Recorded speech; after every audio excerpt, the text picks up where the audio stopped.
প্রিয় শিক্ষার্থী, শরতের স্নিগ্ধ সকালে শিউলি ফুলের শুভেচ্ছা জানাচ্ছি। আশা করি তোমরা সবাই ভালো আছো, আমিও ভালো আছি। আমি প্রশান্ত কুমার বাছার, প্রভাষক বাংলা, চিত্রা মহিলা ডিগ্রি কলেজ, তেরোপাতা, খুলনা। অনলাইন ক্লাসে তোমাদেরকে স্বাগত জানাই। আজকে আমি তোমাদেরকে একাদশ শ্রেণীর বাংলা প্রথম পত্রের একটি প্রবন্ধ পড়াবো। প্রবন্ধটির নাম চাষার দুঃখ। লিখেছেন রোকেয়া শাখাওয়াত হোসেন। প্রথমে কবি পরিচিতি, প্রথমে পরিচিতিতে যাব, লেখক পরিচিতি দেখি। চাষার দুঃখ, নাম রোকেয়া শাখাওয়াত হোসেন, অর্থাৎ লিখেছেন রোকেয়া শাখাওয়াত হোসেন। তোমাদেরকে মনে করে দিচ্ছি, অনেকেই তোমরা বলে থাকো বেগম রোকেয়া শাখাওয়াত হোসেন।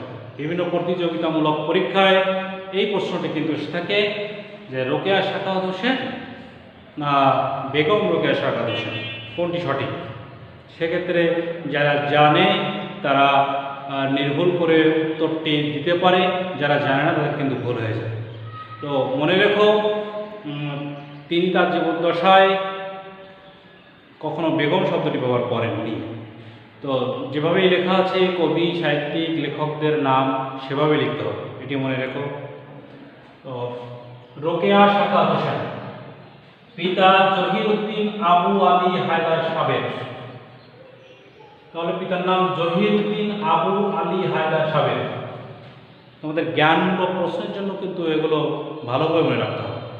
এই জন্য আমি বলছি, মাতা রাহাতুন্নেসা চৌধুরী, মাতা রাহাতুন্নেসা চৌধুরী, জন্ম 9 ডিসেম্বর 1880 খ্রিস্টাব্দ, জন্মস্থান রংপুরের মিঠাপুকুর, সাহিত্যকর্ম মতিচুর অবরোধবাসিনী, মতিচুর অবরোধবাসিনী, সুলতানার স্বপ্ন, পদ্মরাগ, সুলতানার স্বপ্ন, পদ্মরাগ উপন্যাস। মৃত্যু 9 ডিসেম্বর 1932 খ্রিস্টাব্দ। এই হচ্ছে সংক্ষিপ্ত পরিচিতি, এটি মনে রাখবে। এখান থেকে অনেকগুলো প্রশ্ন থাকতে পারে, তোমাদের জ্ঞানমূলক অংশের প্রশ্ন থাকতে পারে, বহু নির্বাচনীর মধ্যে থেকে প্রশ্ন এখানে আসে, আবার সৃজনশীলের মধ্যে যে জ্ঞানমূলক অংশ সেখানে প্রশ্ন আসে। তো সেক্ষেত্রে রোকেয়ার নামটি মনে রাখতে হবে, রোকেয়া শাখাওয়াত হোসেন। প্রবন্ধটির নাম সবাই লক্ষ্য করো, চাষার দুঃখ, চাষার দুঃখ, রস্যকার দুটাই। পিতার নাম জহিরউদ্দিন আবু আলী হায়দার সাবের, মাতা রাহাতুন্নেসা চৌধুরী, জন্ম 9 ডিসেম্বর 1880 খ্রিস্টাব্দ। দেখো, জন্ম মৃত্যুর তারিখ, সাল, এটি কিন্তু ভালোভাবে মনে রাখতে হয়। স্থান, অর্থাৎ কোথায় জন্মগ্রহণ করেছেন, রংপুরের মিঠাপুকুর গ্রামে। মতিচুর অবরোধবাসিনী তার গ্রন্থ, সুলতানার স্বপ্ন, পদ্মরাগ উপন্যাস। মৃত্যুবরণ করেছেন 9 ডিসেম্বর 1932 খ্রিস্টাব্দ। এই প্রবন্ধটির মধ্যে রোকেয়া শাখাওয়াত হোসেন কী বলতে চেয়েছেন, কী বোঝাতে চেয়েছেন, আমরা প্রবেশ করব, সেখানে যাব। তার আগে আমাদের প্রয়োজন হচ্ছে শিখন ফল, অর্থাৎ যদি শিখন ফলগুলো যদি আমরা মনে রাখতে পারি এবং প্রত্যেকটা শিখন ফল বিশ্লেষণ করতে পারি, তাহলে কিন্তু খুব সহজে প্রবন্ধটি আয়ত্ত করা যাবে। কোনো লেখকের লেখা যদি আয়ত্ত করতে হয়, প্রথম অবশ্যই শিখন ফলটি মনে রাখলে খুব সহজ সেটা আয়ত্ত করা যায়। এরপরে ওই প্রবন্ধটির ভিতরে ঢুকতে হবে, পড়তে হবে লাইন বাই লাইন, তাহলে খুব সহজে এটি মনে রাখা সম্ভব হবে। শিখন ফলে যাব। তার আগে, আমি কষ্টের কৃষক, করি কষ্টের আবাদ, কর্ষিত জমির সমতলে যে ফসল ফলে, তার দানায় দানায় লেগে রয়েছে আমার হাত। তাহলে নিশ্চয়ই এই কয়েকটি চরণ আমি বললাম, তোমরা নিশ্চয়ই বুঝতে পারছো যে কৃষকদের কথাই কিন্তু এই প্রবন্ধটির মধ্যেই আছে, অর্থাৎ কৃষকদের সুখ দুঃখ, জীবনের নানা সুখ দুঃখ জড়ানো বিষয়টি এই প্রবন্ধের মধ্যে আছে। তার আগে আমরা শিখন ফলগুলো একটু দেখে নিই। 1 নম্বর শিখন ফলে কি আছে, দারিদ্র্যপীড়িত কৃষকদের বঞ্চনার কারণ এবং প্রতিকারের উপায় ব্যাখ্যা করতে পারবে। দারিদ্র্যপীড়িত কৃষকদের বঞ্চনার কারণ। অনেক কৃষক রয়েছেন আমাদের দেশে যে যারা দিন আনে দিন খায়, যাদের নিজের জমি নেই, অপরের জমি চাষাবাদ করে জীবিকা নির্বাহ করে, কিন্তু সারা বছরের খোরাক তারা ঘরে তুলতে পারে না। এই জন্য অভাব সবসময় কিন্তু তাদের লেগে থাকে। তো এই কৃষকদের উপরে বঞ্চনা, শোষণ সেই পৃথিবী সৃষ্টির পর থেকেই যখন চাষাবাদ শুরু হয়েছে সেখান থেকেই কিন্তু শুরু হয়েছে। অর্থাৎ ধনিক সম্প্রদায়ের মানুষেরা এই কৃষকদেরকে শোষণ করেই আসছে, আজও হচ্ছে সমাজে। তাহলে প্রবন্ধটির মধ্যে সেটি আছে যে শোষণ বঞ্চনার ইতিহাস, এই যারা দারিদ্র পীড়িত যেসব কৃষক তাদের ইতিহাস এই গ্রন্থটির মধ্যে আছে, প্রতিকারের উপায় ব্যাখ্যা করতে পারে এবং এই বঞ্চনার ইতিহাস এবং এর থেকে প্রতিকারের উপায় কি করলে এর থেকে বেরিয়ে আসা যাবে, এর থেকে নিষ্পত্তি করা যাবে এই শোষণ বঞ্চনা, সে তার প্রতিকার কিন্তু এর মধ্যে আছে। প্রবন্ধটি পড়লে সেটি পাওয়া যাবে। দ্বিতীয় পয়েন্ট আছে গ্রামে গ্রামে শিক্ষা প্রতিষ্ঠার গুরুত্ব সম্পর্কে ব্যাখ্যা করতে পারবে। গ্রামে গ্রামে শিক্ষা প্রতিষ্ঠার গুরুত্ব সম্পর্কে ব্যাখ্যা করতে পারবে। গ্রামে গ্রামে শিক্ষা প্রতিষ্ঠান, তাহলে রোকেয়া সাখাওয়াত হোসেন প্রবন্ধটির নাম চাষার দুঃখ, মানে প্রবন্ধটির শিরোনাম দেখে কিন্তু আমরা বলতে পারি যে চাষা অর্থাৎ যারা কৃষক, যারা চাষাবাদ করে জমিতে ফসল ফলায় তাদের কথা বলা হচ্ছে, তাদের দুঃখের কথা বলা হচ্ছে। তো এই দুঃখের কথা বলতে যে তিনি কিন্তু শিক্ষাকে টেনে এনেছেন, কারণ শিক্ষা ছাড়া বিকল্প কোনো কিছুই নেই। একজন কৃষক যদি সে না জানে যে এই জমিতে কিভাবে ফসল ফলালে, কোন বীজ দিলে, কখন সার প্রয়োগ করলে, কখন ঔষধ প্রয়োগ করলে ভালো ফসল ফলানো যাবে, যদি না জানে তাহলে কিন্তু ওই কৃষক সারাদিন পরিশ্রম করাটা তার বৃথা হবে, অর্থাৎ পণ্ডশ্রম হবে। অর্থাৎ কৃষককে জানতে হবে যে কোন বীজ ব্যবহার করতে হবে, কখন সার দিতে হবে, কখন ঔষধ প্রয়োগ করতে হবে, এই সব কিছু দিয়েই কিন্তু একটা জমিতে ভালো ফসল পাওয়া যায়। এজন্য শিক্ষার উপরে গুরুত্ব দিয়েছেন। গ্রামে গ্রামে যদি স্কুল প্রতিষ্ঠা করা যায় তাহলে সেখান থেকে মানুষ শিক্ষিত হবে এবং চাষাবাদ যখন করবে তখন কিন্তু জেনে শুনে বুঝে চাষাবাদ করতে পারবে এবং ভালো ফসল ফলাতে পারবে এবং অধিক ফলবে জমিতে।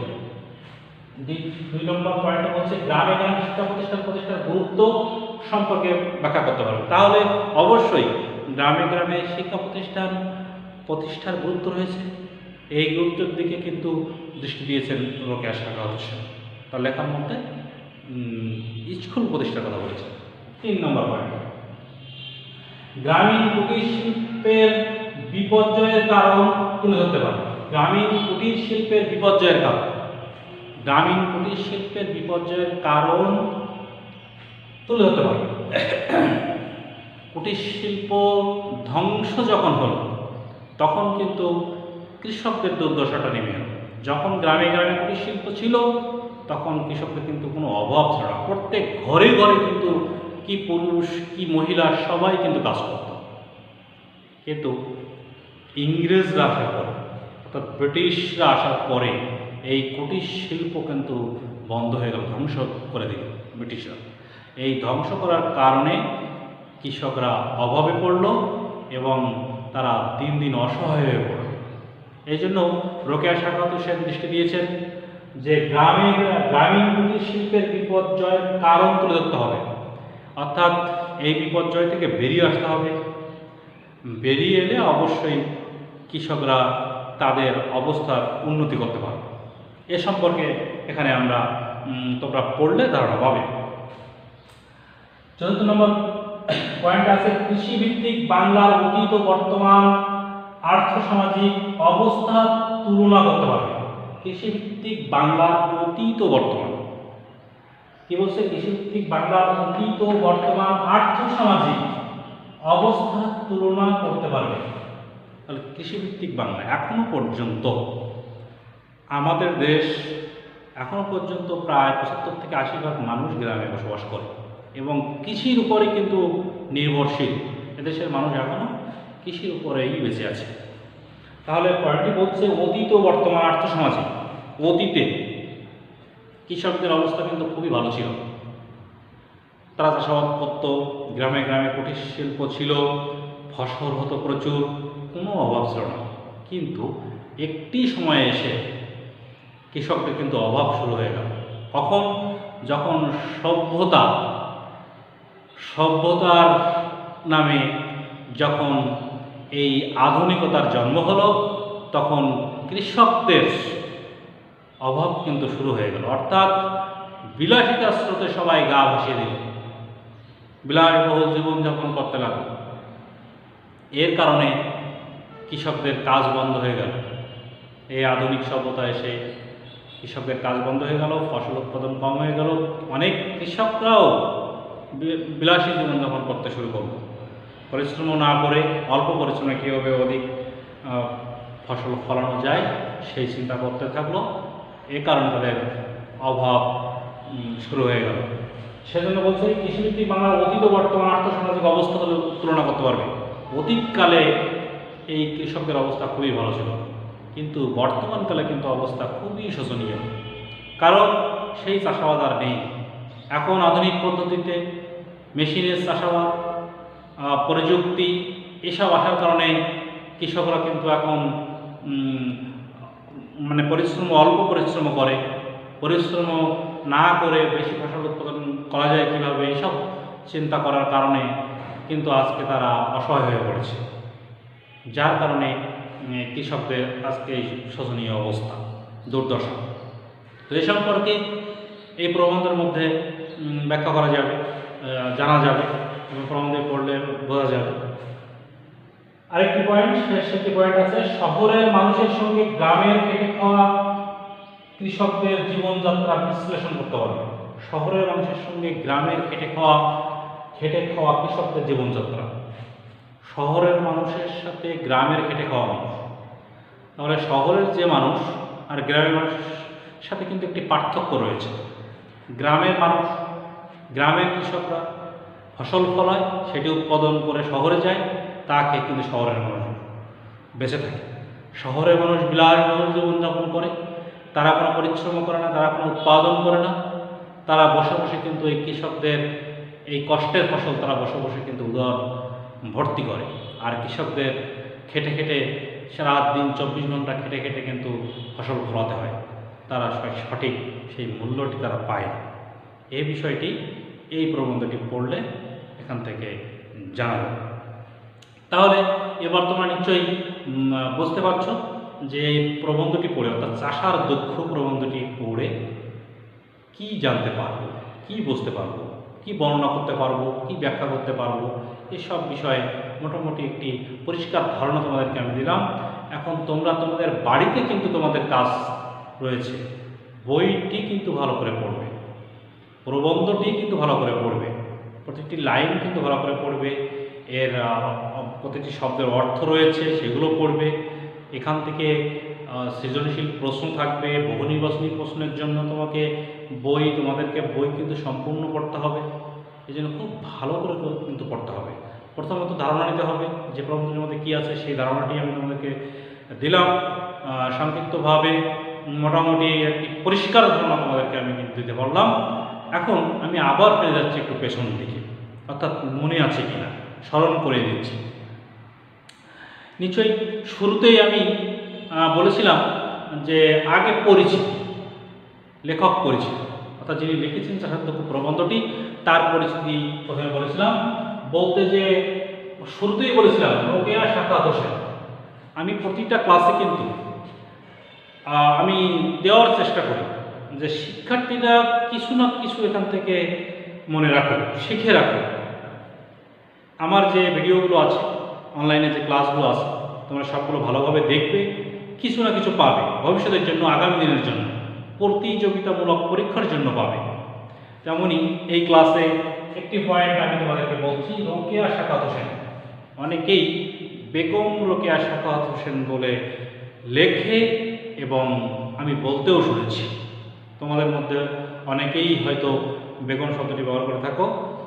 সেক্ষেত্রে এটি কিন্তু একটি প্রশ্নও বটে, একটি নম্বরও বটে, জ্ঞানমূলক প্রশ্ন থাকতে পারে, প্রতিযোগিতামূলক পরীক্ষায় প্রশ্ন থাকতে পারে। সেক্ষেত্রে মনে রাখবে যে বেগম শব্দটি কখনো ব্যবহার করবে না, যা লেখা আছে তাই লিখতে হবে। রোকেয়া সাখাওয়াত হোসেন, পিতার নাম আছে জহিরুদ্দিন আবু আলী হায়দার সাহেব, মাতা রাহাতুন্নেসা চৌধুরী। জন্ম 9 ডিসেম্বর 1880, মনে রাখতে হবে। জন্ম মৃত্যু সাল তারিখটা মনে রাখতে হবে। স্থান কোথায় জন্মগ্রহণ করেছিলেন সেটা মনে রাখতে হবে। বিশেষ বিশেষ গ্রন্থের নাম কিন্তু মনে রাখা দরকার, এটি কিন্তু পরীক্ষাতে আসে। আমি তোমাদেরকে মনে করে দিচ্ছি যে আমার ক্লাসে অন্তত কিছু মনে রাখতে হবে, রাখবে তোমরা। আমি তোমাদেরকে শেখাবো, বলবো, এবং আমার কথা শোনার পরে কিন্তু তোমরা মনে করবে যে না, হ্যাঁ, এটি আমাদের মনে রাখতে হবে। তো তাদের সাহিত্যকর্মের মধ্যে কিছু বিশেষ বিশেষ গ্রন্থ রয়েছে, সেগুলো মনে রাখতে হবে। যেমন মতিচুর, অবরোধবাসিনী, সুলতানের স্বপ্ন, পদ্মরাগ, এগুলো পরীক্ষাতে আসে। যে মতিচুর কার লেখা, সুলতানের স্বপ্ন কি জাতীয় গ্রন্থ, উপন্যাস, নাটক না প্রবন্ধ, এরকমভাবে প্রশ্ন থাকতে পারে। সেক্ষেত্রে তোমাকে সেটা জানতে হবে এটা একটা উপন্যাস। এরপরে মৃত্যু, কত তারিখ কত সালে তার মৃত্যু ঘটেছিল, এটি বলার পরে বলেছিলাম শিকনফল। শিকনফলের 1, 2, 3, 4, 5টি পয়েন্ট রয়েছে। 1 নম্বর পয়েন্ট রয়েছে দারিদ্র্যপ্রীত কৃষকের বঞ্চনার কারণ। দারিদ্র্যপ্রীত, তাহলে কৃষকরা যে দারিদ্র তার মধ্যে বসবাস করে, অর্থাৎ তারা যে অভাব, দুঃখ, দুর্দশার যে নিত্য সঙ্গী, সেটি কিন্তু 1 নম্বর শিকনফলে রয়েছে। এই বিষয়গুলো আমি বিস্তারিত তোমাদেরকে ব্যাখ্যা করেছি, নিশ্চয় তোমাদের মনে আছে। আবারও মনে করার চেষ্টা করো। এই ক্লাসটি যখন দেখবে, দেখা যখন শেষ হবে, তখন কিন্তু আবার মাথার মধ্যে চিন্তা করবে যে আমার মনে আছে কিনা, আমি বলতে পারছি কিনা, আমি মনে রাখতে পারছি কিনা, চেষ্টা করবে আর বই পড়বে। এছাড়া খুব সংক্ষিপ্ত আকারে যদি আমি পাঠ পরিচিতির কথা বলতে যাই, তাহলে সেক্ষেত্রে বলতে গেলে বলা যায় যে এই রচনাটার শিক্ষা ও সামাজিক কর্মকাণ্ড থেকে শুরু করে লেখালেখির জগৎ উৎসর্গীকৃত হয়েছে পশ্চাৎপর নারী সমাজের মুক্তি ও সমৃদ্ধির জন্য। নিশ্চয় তোমরা এটি জানো, পশ্চাৎপর নারী সমাজের মুক্তি সমৃদ্ধির জন্য। ইতপূর্বে তার লেখাতে তাই আমরা দেখেছি যে তিনি যা লেখালেখি করেছেন, তার যে সামাজিক কর্মকাণ্ড, সেখানে কিন্তু সমস্ত লেখা এগুলোতে ফুটিয়ে তুলেছেন যে নারীর বিষয়টি, অর্থাৎ পশ্চাৎপদ নারী যারা, তাদের দুর্দশা এবং সেখান থেকে বেরিয়ে আসা, অর্থাৎ সেই নারী সমাজের মুক্তি এবং তাদের সমৃদ্ধির কথা কিন্তু ইতপূর্বে তার রচনায় তিনি তুলে ধরেছেন। কিন্তু এই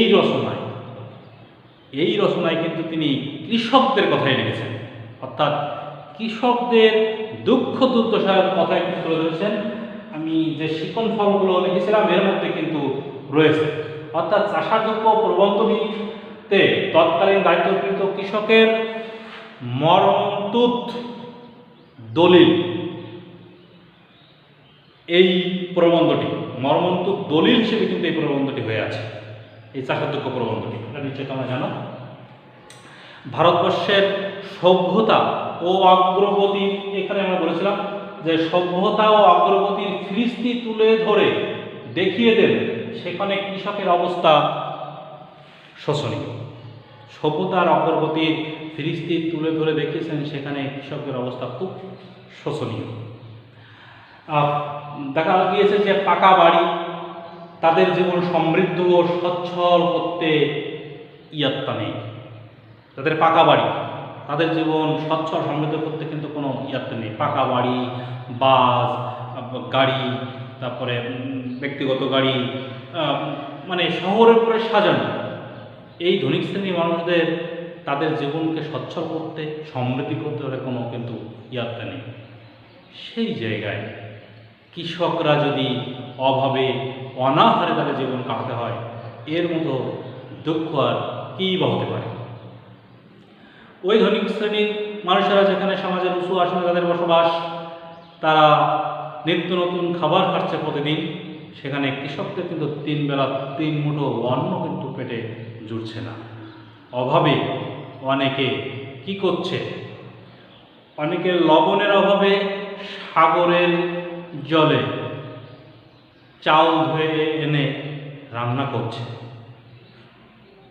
পেটের ক্ষুধা নিবারণ করার জন্য কি করছে, কচু শাক, তারপরে কুমড়া, এই জাতীয় খাবার সেদ্ধ করে তাদের এই কষ্ট অর্থাৎ পেটের যন্ত্রণা নিবারণ করার চেষ্টা করছে।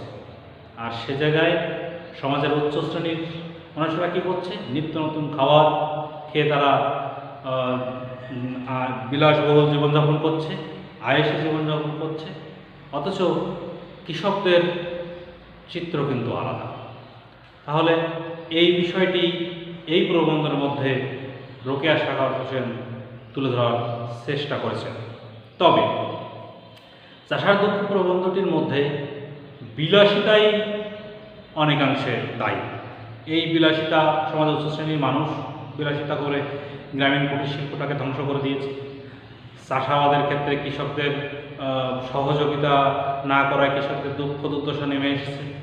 তবে কিছু কৃষক বিলাসী জীবনযাপন করার কারণেও তাদের দুঃখ দুর্দশা নেমে এসেছে, কারণ তারাও এই আধুনিক সভ্যতায় গা ভাসিয়ে দিয়েছে, যার কারণে কিন্তু অভাব আর এই দুঃখ দুর্দশা তাদের নিত্যসঙ্গী হয়ে দেখা দিয়েছে। এখান থেকে বেরিয়ে আসার জন্য রোকেয়া সাখাওয়াত হোসেন বারবার দিক নির্দেশনা দিয়েছেন এবং সেই দিক নির্দেশনা স্বরূপ তিনি কৃষকদের বলেছেন শিক্ষিত হওয়ার কথা বলেছেন, গ্রামে গ্রামে শিক্ষা প্রতিষ্ঠার কথা বলেছেন এবং কুটির শিল্প আবার ফিরিয়ে আনতে হবে। যে কুটির শিল্প বিপর্যয় হয়েছে, ধ্বংস হয়েছে, সেটিকে আবার গ্রামে গ্রামে প্রতিষ্ঠা করতে হবে। তাহলে কৃষকের দুঃখ দুর্দশা বসে যাবে। আসবে আবার সুদিন, সেদিন আর বেশি দূরে নয়, খুবই কাছে। সবাই ভালো থাকো। করোনাকালীন সময়ে স্বাস্থ্যবিধি মেনে ঘরের ভিতর থেকে তোমরা তোমাদের পড়ালেখাটা চালিয়ে যাও। তোমাদের সুস্থতা কামনা করি। কথা হবে আগামী ক্লাসে। শুভ সকাল সবাইকে।